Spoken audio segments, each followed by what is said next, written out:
A few days after my husband William was promoted to supervisor, Michelle, my mother-in-law, came over to celebrate.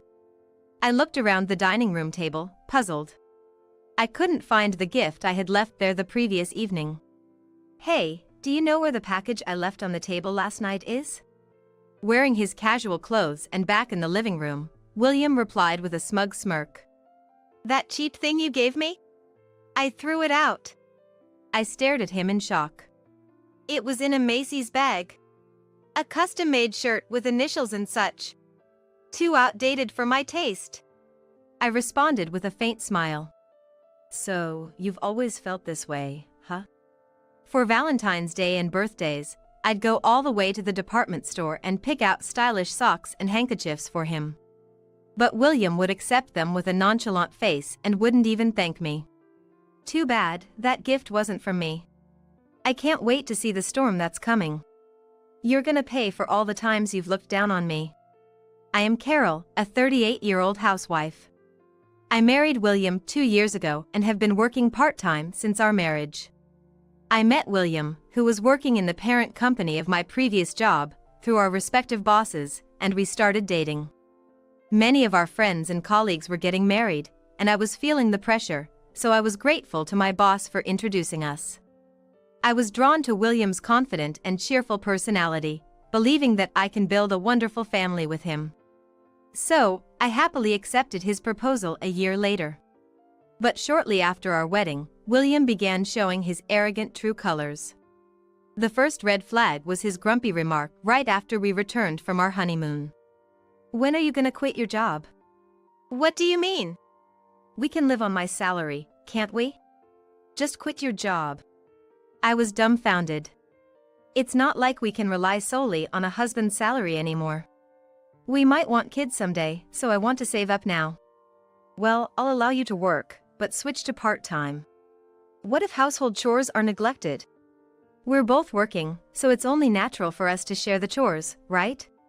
With that, William scoffed. "Come on now, you earn less than me and yet you are trying to boss me around. That's ridiculous, right? My mom always kept our house spotless and was entirely devoted to my late dad." "Well, that's expected from a wife, I guess." "Oh, I can take out the trash if you want." It seems that his mother was a stay-at-home wife, and his father was a typical domineering husband. It's a bit much to expect that in this day and age. Arguing about it seemed so silly, so I just sighed and let it go. First, I asked my job to change from a full-time position to a part-time role ending at 3 p.m. After a few conversations, he'll probably understand. That's what I thought, but I was soon crushed by reality. William just wouldn't listen, and his condescending attitude only got worse. The thing that really got to me was his complaints about the food. He can't even prepare breakfast by himself, yet he was so picky. On a day when I was bedridden with a high fever, he came up to me and said, "What's for lunch?" Half asleep, I struggled to open my eyes and whispered with a raspy voice, "Sorry, I can't get up and cook right now. Just whip up something simple, like pasta or something." "Pasta? Simple?" I wanted to argue back, but I didn't have the energy, so I weakly said, "Just have some cup noodles." If you can't even prepare lunch, you're failing as a wife. Take better care of yourself. William didn't show any concern for me and just ate his noodles with a displeased look. Out of options, I warmed up some instant porridge and ate it. But then, a month later, when he caught a cold and was bedridden, he made a fuss, blaming it on me, made me prepare porridge, and expected me to care for him all night. When I mentioned that I had work the next day and couldn't, he got mad, saying, "What a cold wife! Don't you have any sympathy for your sick husband? Can't you see how much pain I'm in? Show some concern." To make matters worse, William had me prepare lunch for him every day, claiming that eating out was too expensive. He never showed any gratitude, just gave me a list of strict rules. I couldn't use leftovers from the previous night's dinner or frozen foods. Everything had to be made fresh. He insisted on a menu of vegetable soup, some egg dishes, fruit, toast, and coffee for breakfast. The fruit and egg dishes had to be different every day. Soon, I found myself constantly thinking about lunch ingredients and meal menus even at work, and my spirits were increasingly dampened. However, getting divorced right after getting married would be unfair to my boss, who had introduced us. I found it hard to vent to my friends and, with my parents having passed away, I had no one to turn to. Alone, I stewed in my own troubles. Despite all this, I continued to try and get along with my husband. For our anniversary, I made William's favorite meatloaf and waited up for him till late in the night. He got called away on an unexpected business trip and didn't return until the next day, but I didn't let that get me down. On Valentine's Day, I bought him a stylish t-shirt from the department store. He didn't react when I gave it to him, and it seems like it just ended up at the bottom of his dresser. However, in early March, I received a text from William during his work break, complete with a photo. My heart nearly stopped when I checked the message. Gonna head to Amanda's place now. Looking forward to the celebration gift. Keep those wine glasses I gave you the other day ready. I was staring in disbelief at my phone when another message came through. Not gonna let you sleep tonight. Ugh, I don't want to go back to my house. Was this what they call a misdirected message? This was undeniable proof of his infidelity. Even though I felt our love had long since faded, tears welled up in my eyes from the mix of profound sadness and raging anger, making me feel dizzy. I took a deep breath to calm myself and quickly took a screenshot before William could realize his mistake and delete the message. After that, even watching a comedy show couldn't distract me, so I took a shower to try and clear my head. As I was drying my hair, William came home. I looked into the living room to find him sprawled out on the couch, snoring, his face red. The scent of alcohol mixed with body soap was nauseating. I stumbled and fell near the couch. I noticed a high-end shopping bag. A shirt, maybe? Alongside a ribbon-tied square package, a floral card lay scattered on the floor. I picked them up and returned them to the bag. Then, I took note of the message. Congrats on your promotion, William. Being a manager at such a big company is impressive. Looking forward to our weekend date in San Francisco. I smirked. William's company is a small business. I wonder which company he's been claiming to work for. On top of that, after he finally got promoted to supervisor, he's such a show-off, lying about being a manager. I can't believe he'd ask me to return something for his mistress just to save a few bucks on delivery. I glared at William's sleeping face, his mouth slack and drooling. A week after William's promotion, on a public holiday, both William and I had the day off. I intended to sleep in, but ended up waking up earlier than usual. When I got up to use the bathroom, I sensed someone on the first floor. Going down, I found Michelle in the kitchen wearing an apron. Seeing me, Michelle, who was tying twine around chunks of beef and pork, frowned. Finally awake? For a housewife, you sure sleep in a lot. Michelle, it's only 5 a.m.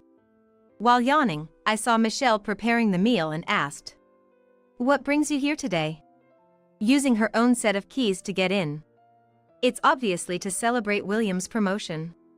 I heard he's gonna be out of town this weekend, so I moved it to today.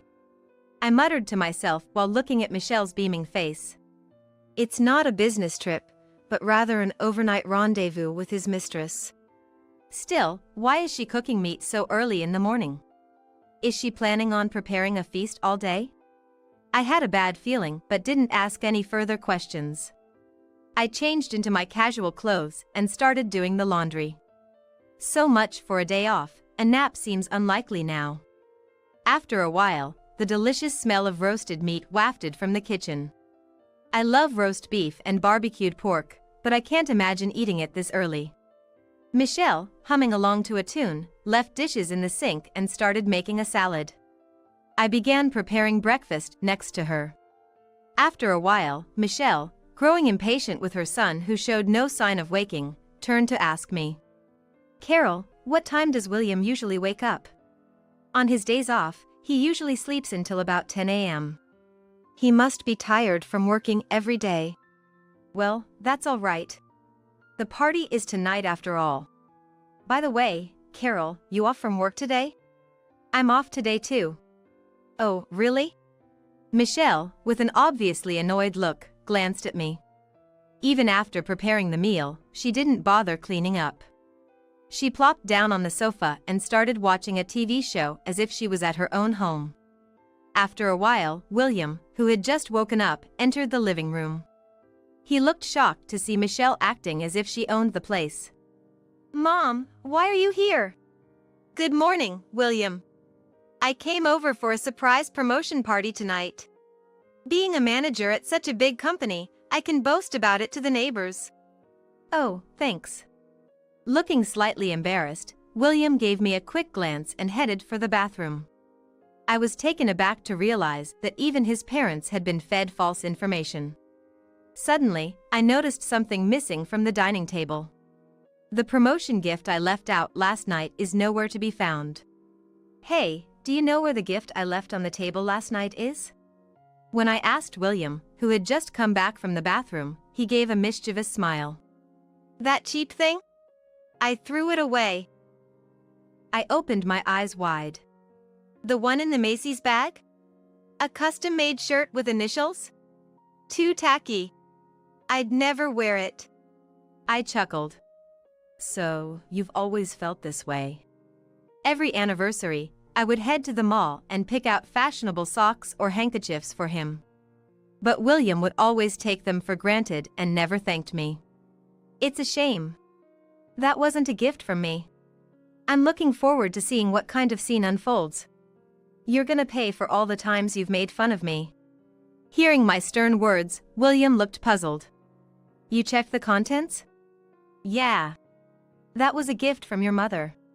She sent it by courier, and I left it on the table. I messaged you about it last night, didn't you see? William's face stiffened. He quickly grabbed his phone, checked his messages, and went pale. On the sofa, Michelle, who was munching on a cookie, crushed the cookie in her hand and slowly stood up. I told you the other day that I'd just treat you this year, remember? I caught a glimpse of what looked like a really nice shirt. You came home pretty drunk last night, so you didn't really get a good look at it. William's mouth dropped open as he looked at Michelle. Michelle, with a hint of anger, flashed a smile. I even added a handwritten card. William, you just throw away gifts from others without a second thought. Mom's really disappointed. Sorry, I'll pick it up right now. Wait. As William rummaged through the kitchen trash can, Michelle's sharp voice shot at him. I just took it to the dump. William checked the wall clock and was shocked. He had missed the collection time by 30 minutes. The burnable trash had probably been collected already. William rushed to Michelle, got on his knees, and begged for forgiveness. I'm so sorry. I wouldn't have thrown it out if I knew it was from you, Mom. Even if it was from Carol, throwing it away without even using it once? That's really something. Michelle scolded William in a frustrated tone.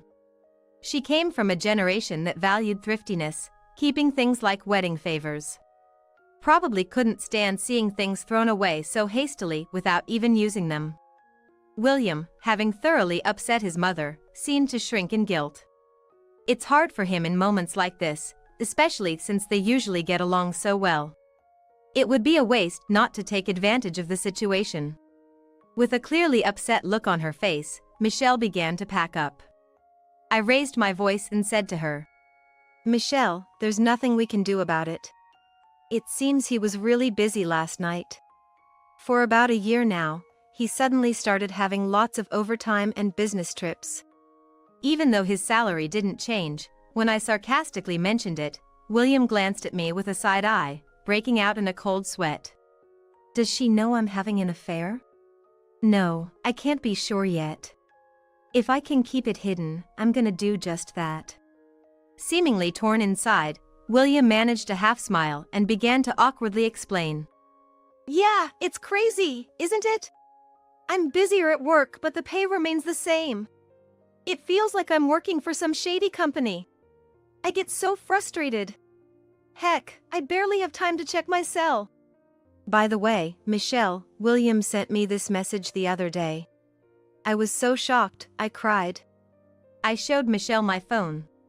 It was a message William had mistakenly sent to me a few days ago. Michelle's eyes widened. "William, are you having an affair?" Staring at the phone Michelle was holding out, William's eyes bulged. "What the heck is this?" "That's my line. You mistakenly sent your lovey-dovey exchange with her to me. The wine glasses, those are the ones you had me order online, right?" "Yes, they are." "I can't believe it. Making your wife buy a gift for your mistress? What were you thinking? You're not just making a fool out of me, but her as well." "Give me a break. The shipping cost was $2.50. As long as she doesn't find out, it's fine. I paid you back for the glasses, what's your problem?" Acting like it was the most natural thing in the world, William became defiant. "So, that was the reason. What a penny-pinching man. You're stingy, yet you want to have an affair. If you were gonna cheat just 2 years into our marriage, why did you even marry me?" Challenged with this question, William smirked. "I chose you 'cause you seemed like you'd just follow my lead, didn't matter who it was." "What the heck, that's terrible. But once we got married, I just got bored with plain ol' you real quick. Women gotta be young and pretty, you know." I was so taken aback by William's audacity that I couldn't find words. "You've been cheating for over 6 months now, haven't ya? It started when a coworker invited you to that strip club. Suddenly, you had all these business trips and worked weekends and overtime. I knew something was off." "You're so naive. I just told you that and you believed me. I threw out all the lunches you made for my weekend shifts. Eating your lunch on dates with Amanda would have been rude." I was speechless. Despite him saying he liked homemade, I woke up at 5 a.m. even on weekends to make elaborate lunches for him, and now to hear he'd just thrown them away. Michelle looked on, silently crossing her arms and frowning deeply. Furious, I pressed William even further. "So, your weekend business trip to San Francisco was really a secret getaway, wasn't it?" "Don't bother playing dumb, I asked the detective agency to investigate." I took out documents and photos from a large envelope and spread them out on the table. There they were, clear as day, photos of him arm in arm with a woman at tourist spots, kissing, even going into a hotel. "You didn't think you'd get photographed, did you?" He grimaced for a moment but quickly shrugged it off. Boldly, he searched his phone for a photo to show to me and Michelle. "Yeah, she's a stripper, a whole decade younger. Look, Mom. Ain't she cute?" Michelle glared fiercely at the gleeful William. He recoiled as Michelle slapped the phone from his hand, and he stared, mouth agape. "What the hell, Mom? You cracked the screen. Shut up." I was absolutely stunned to see Michelle yelling at William with such a furious expression. Michelle, with a furious look I had never seen before, yelled at William. It looked like she was about to lunge at him.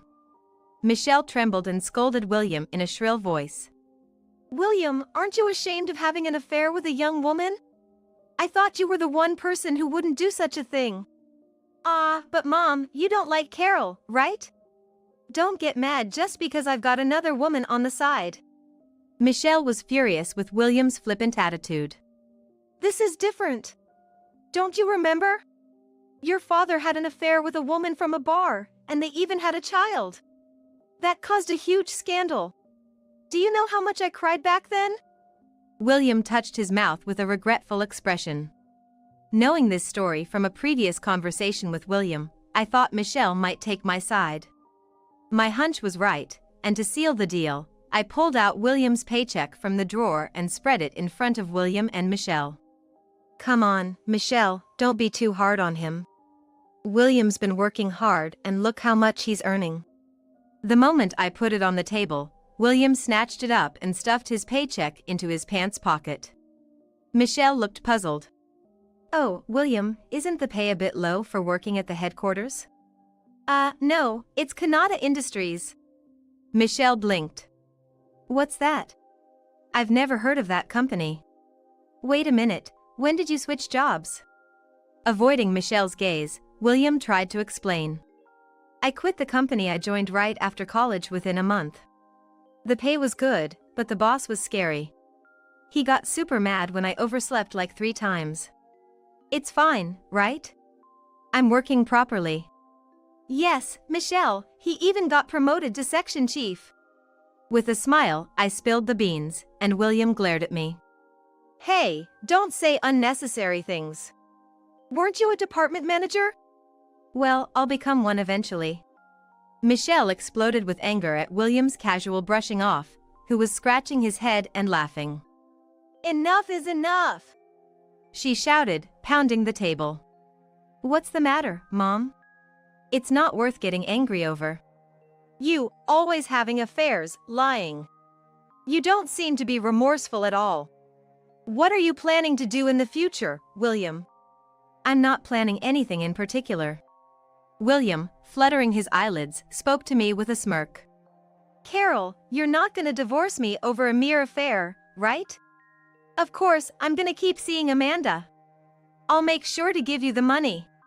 You wouldn't be able to survive without me, right? He's way too selfish. I was beyond angry with William's words, just completely flabbergasted.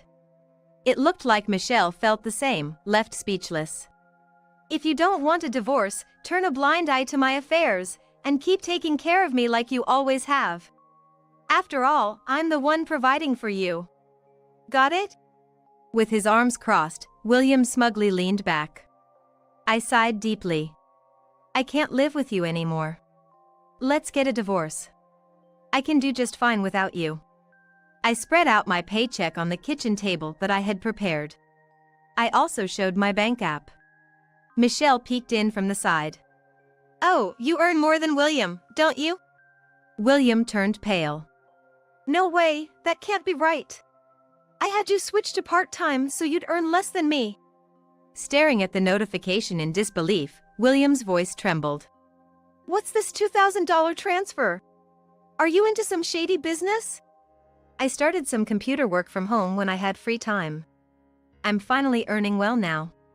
With my part-time job added, I earn more than you in a month. I smiled coldly at William. You can't just spend our shared money on your mistress. You've spent around $10,000, haven't you? Just let it go. Consider it payback for everything I've done for you. William looked away, arrogantly dismissing the concern. It's ridiculous to make a fuss over one affair. And to complain about spending a little money is petty. I mean, if you earn more than me, you should be the one working. I'll quit my job. You handle both work and housework. Serve me better, like Mom did for Dad when he was alive. Laughing heartily, Michelle gave William a cold glare. I can't deal with you anymore, William. Let's cut ties as a family. Wait, Mom, why? Do you think I served your dad out of love? I'm done with you. Whether you want to get a divorce or keep having affairs, do whatever you want. Michelle quickly gathered her things and headed for the front door. Stunned, I handed William the divorce papers. Don't mess with me. Why should I stay with you when I earn more? Expect a call from my lawyer tomorrow. We'll decide the compensation amount for your verbal abuse through him. Hey, don't decide things on your own. Leave my stuff here until the movers come to pick it up. If you throw anything away, I'll sue. I firmly declared and then left the room. Hey, you're joking, right? With a smirk, I silently turned away from William, who tried to stop me, and left our home. William resisted the divorce, but after being advised by a lawyer that going to court would cost more, he reluctantly agreed. The abusive language I had recorded on my phone served as evidence, and William had to pay me compensation. Moreover, he also had to compensate for spending over $10,000 from our shared savings, which seemed to drain his account. It became known at his company that we had divorced. To make matters worse, a colleague who accompanied him to the nightclub spilled the beans about the cause of our divorce, and rumors spread that he had gotten his mistress pregnant and even that he had been physically abusive to me. His boss, who made a speech at our wedding, was furious at the embarrassment and rescinded William's promotion, transferring him to the countryside instead. William sold our house and is moving to a remote area soon. According to neighbors, Michelle truly cut ties with William, tired of his insincerity. A friend said they recently saw William at the train station and were shocked by his pale, thin appearance. William, who had always relied on me for housework, must be struggling both mentally and at work, unable to rely on his mother and facing a tough environment at his office. I imagine his colleagues at the new subsidiary would know why he was transferred, and he'd be seen with skepticism. As for his mistress, after learning William's true position from a colleague, she quickly dumped him. He got what he deserved. After the divorce, I felt the weight lift off my shoulders and realized just how much I had endured. Despite my efforts, he never recognized them and always demanded more, treating me like a maid. I felt guilty about divorcing because my boss had introduced us. It seemed like I wasn't patient enough if I quickly wanted a divorce. I hoped one day he'd understand. But I had gotten used to suppressing my own feelings, thinking that way. Now that I'm single again, I feel free and refreshed. The urgency I felt to get married, have children, or not be alone in my old age has faded after the failed marriage. For now, I'm going to take a break from dating and enjoy my single life.